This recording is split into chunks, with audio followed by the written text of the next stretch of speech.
Appendicitis is basically the inflammation of appendix, which is a vestigial organ in our body.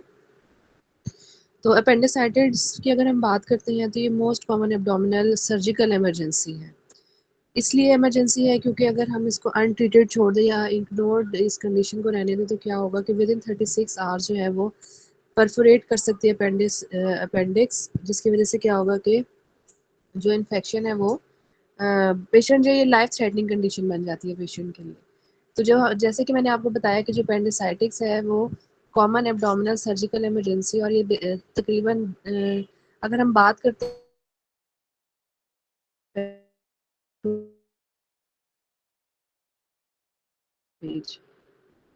तो अगर हम बात करते हैं कि किस तरीके से हम ये अपेंडिसाइटिस जो है अगर उसको हम इसकी क्लिनिकल फीचर्स की बात करते हैं तो किस तरीके से ये प्रेजेंट करती है।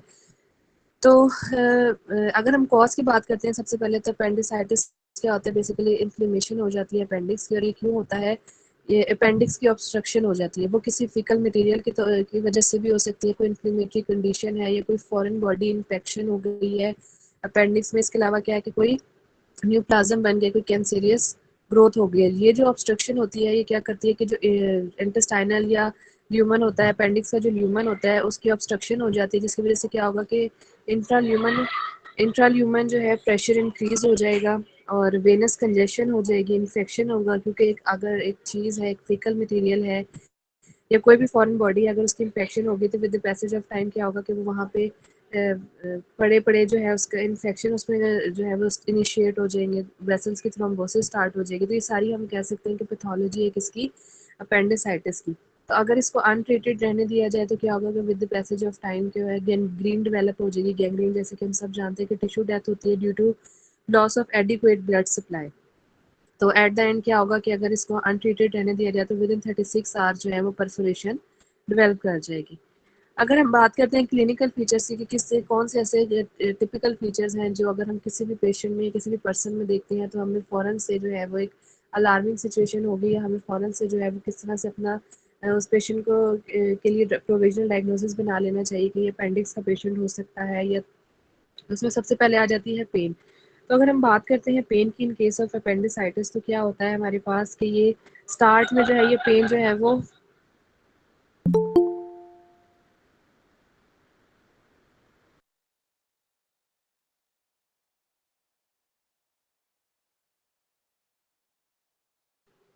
स्टार्टिंग में जो है ये पेन वेग होगी, इतनी ज़्यादा स्वेयर पेन नहीं होगी, लेकिन ये स्टार्टिंग पॉइंट इसका क्या होगा कि सेंट्रल एब्डोमिनल पेन होगी अम्बलाइकस के अराउंड, और इसके साथ साथ जो है एपिगैस्ट्रिक रीजन में जो है वो वेग पेन जो है वो पेशेंट जो है वो फील करेगा। उसके बाद क्या होगा कि विद इन फ्यू आवर जो है ये पेन शिफ्ट करेगी from umbilicus level to right iliac fossa within few hours. इसके अलावा नेक्स्ट हम जब अगर बात करते हैं सिम्टम की तो उसमें आ जाता है एनोरेक्सिया।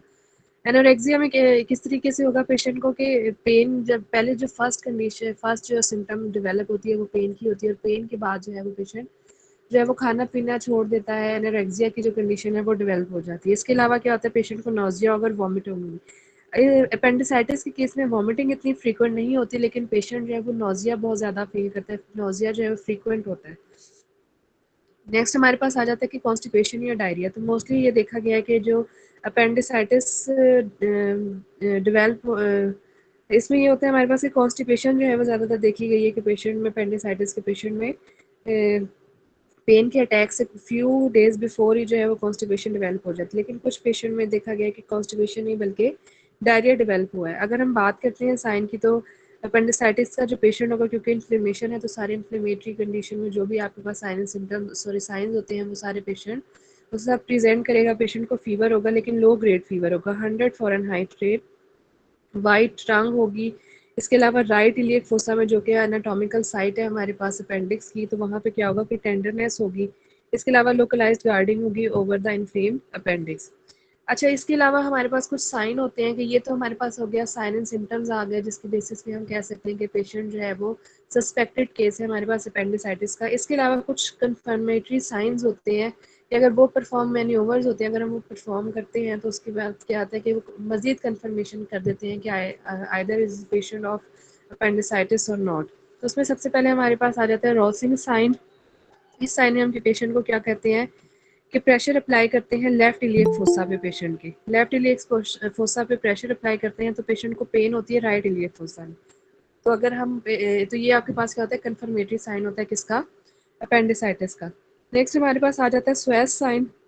तो स्वेस साइन में हम क्या करते हैं कि पेशेंट को कहते हैं कि अपने लेफ्ट साइड पे उसको जो है वो लाइंग पोजीशन में पेशेंट को हम लिटाते हैं लेफ्ट साइड पे, और पेशेंट को कहते हैं कि जो राइट थाई है उसकी एक्सटेंशन करे। तो जैसे राइट थाई की एक्सटेंशन करता है patient while lying on his left side, तो पेन जो है वो पेशेंट को फील होती है। तो ये हमारे पास एक और कन्फर्मेटरी साइन आ जाता है किसका, अपेंडिसाइटिस का।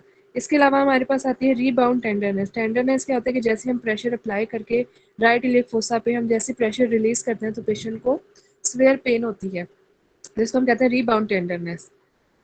नेक्स्ट हमारे पास आ जाती है, ये तो हमारे पास आगे कुछ कन्फर्मेटरी साइन जिससे हमें मजीद जो है अगर थ्रेटेंड केस है तो मजीद जो है हम डायग्नोसिस की तरफ जा रहे हैं कि एक्चुअल केस है ये अपेंडिसाइटिस का या नहीं। तो लास्ट में हम क्या करते हैं कि कुछ इन्वेस्टिगेशन परफॉर्म करवाते हैं जो कि कंफर्म कर देती हैं डायग्नोसिस को, जिसमें सबसे पहले तो अगर हमारे पास आ जाता है blood complete picture, blood CP करवाते हैं तो उसमें क्या होता है कि ल्यूकोसाइट्स का लेवल जो है अमाउंट जो है वो बहुत ज़्यादा रेज्ड होती है, 10,000 टू 20,000 होती है।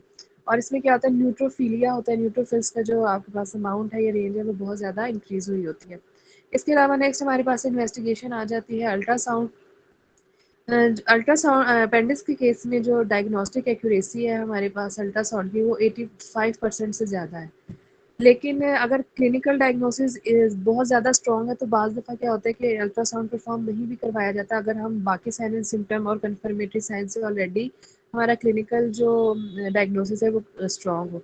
इसके अलावा सीटी स्कैन करवाया जाता है अगर ये सस्पेक्शन हो कि अपेंडिक्स जो है वो परफोरेट कर गई है, या फिर अगर प्रीपेंडिकुलर जो पेरी अपेंडिकुलर एब्सेस को डायग्नोस करने के लिए जो है सीटी स्कैन करवाया जाता है। देन एट द लास्ट हम बात करते हैं इसकी ट्रीटमेंट की, क्योंकि हमने जैसे पहले इसके आपको बताया कि जो अपेंडिसाइटिस है वो एक most common abdominal surgical emergency है। क्योंकि ये सर्जिकल इमरजेंसी है तो इसके ट्रीटमेंट में क्या किया जाता है कि इसको मेडिकली ट्रीट नहीं किया जाता, क्योंकि अगर इसको मेडिकली ट्रीट किया जाएगा अपेंडिक्स को जो है वो रिमूव नहीं किया जाएगा बॉडी से तो विद इन 36 आवर जो है ये परफोरेट कर जाएगी और ये लाइफ थ्रेटनिंग कंडीशन बन जाती है। तो इसकी ट्रीटमेंट में हम जो है वो पेशेंट को फ़ौरन से जो है अपेंडिसेक्टमी की जाती है और मेडिकल सॉरी ये सर्जिकल इमरजेंसी कंडीशन होती है। Thank you, this that was all about acute appendicitis.